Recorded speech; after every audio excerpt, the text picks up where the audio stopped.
غزہ میں اسرائیلی فوج نے روبوٹ بھی اتار دیے اور غزہ کی گلیوں میں روبوٹ کی مدد سے بارودی دھماکے کیے جانے لگے ہیں، جس سے غزہ میں شہادتیں بڑھ گئی ہیں۔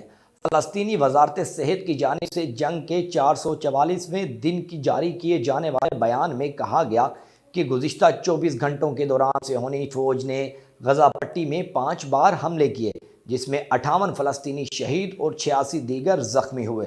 فلسطینی وزارت صحت نے مزید کہا کہ 7 اکتوبر 2023 کو غزہ پٹی پر صہیونی حکومت کے حملوں کے آغاز سے اب تک 45,317 فلسطینی شہید اور 1,77,013 زخمی ہوئے ہیں۔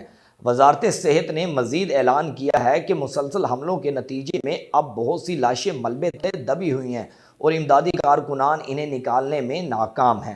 میڈیا رپورٹس کے مطابق اسرائیلی فوج نے غزہ میں گزشتہ ایک سال سے جاری عرصے میں بدترین جارحیت کے دوران محصور علاقے کو ہتھیاروں کی تجربہ گاہ بنا دیا ہے۔ غزہ کی پٹی میں اسرائیلی فوج کی جانب سے دھماکہ خیز مواد سے لدی روبوٹک بختر بند گاڑیاں استعمال کی جا رہی ہیں۔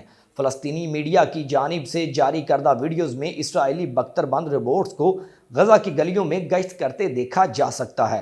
عرب میڈیا کے مطابق روبوٹک بختر بند گاڑی میں ایک بڑا ڈبہ موجود ہوتا ہے جس میں بھاری مقدار میں بارودی مواد بھرا ہوتا ہے۔ اسرائیلی روبوٹ اس ڈبے کو مقررہ جگہ اتار کر وہاں سے چلا جاتا ہے۔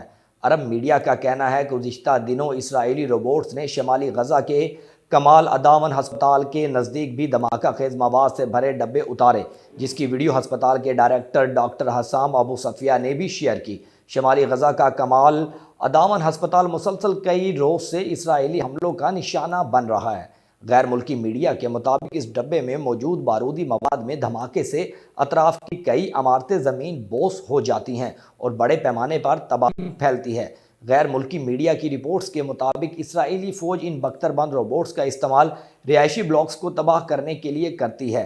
ادھر اسرائیلی اخبار اسرائیل ہوم کے مطابق یہ واضح ہو گیا ہے کہ تل ابیب کی فوج میں روبوٹک گاڑیاں اور روبوٹ بھی شامل ہو چکے ہیں۔ یہ رونی، ٹیلن اور پانڈا جیسے ناموں کے ایسے روبوٹس ہیں جسے دور سے کنٹرول کیا جا سکتا ہے۔ ان روبوٹس کو فوج کی طرف سے فوجیوں کی حفاظت اور جنگی علاقوں میں کھلے راستوں کے لیے تعینات کیا جاتا ہے۔ رپورٹس میں مزید کہا گیا کہ یہ گاڑیاں اسرائیلی فوج کے روبوٹک ہتھیاروں کے اندر موجود ہیں۔ اسرائیلی اخبار کی رپورٹ کے مطابق جنگ میں بغیر پائلٹ کے فضائی گاڑیاں بھی استعمال شروع کر دیا ہے۔ ان گاڑیوں کے آپریٹرز نگرانی کی کارروائیوں، انٹیلیجنس اکٹھا کرنے اور محفوظ اور درست حملوں کے لیے ہدایات جاری کرتے ہیں۔ روبوٹس کی مدد سے غزہ میں حماس کے خفیہ مقامات تلاش کیے جاتے ہیں۔ ایک واقعے کے حوالے سے رپورٹ میں کہا گیا کہ شمالی غزہ میں ایک خالی ہسپتال کے نیچے حماس کے سرنگ کے داخلی راستے کا پتہ لگانے کے لیے اسرائیلی فوج کے انجینئروں نے روبوٹس کا استعمال کیا اور پھر اس راستے کو دھماکہ خیز مواد سے بھر کر اس کو ڈیٹونیٹر سے اڑا دیا جاتا ہے۔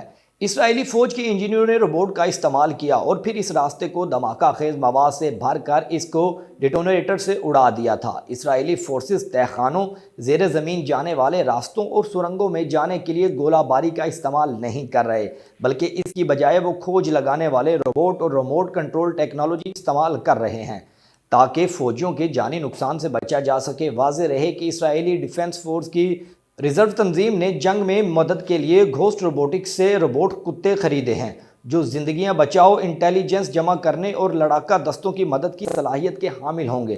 ایسے اسرائیلی دفاعی تنظیم نے 60 روبوٹ کتے خرید لیے ہیں۔ مذکورہ کمپنی امریکی فوج کے لیے بھی ایسے روبوٹ کتے تیار کرتی ہے۔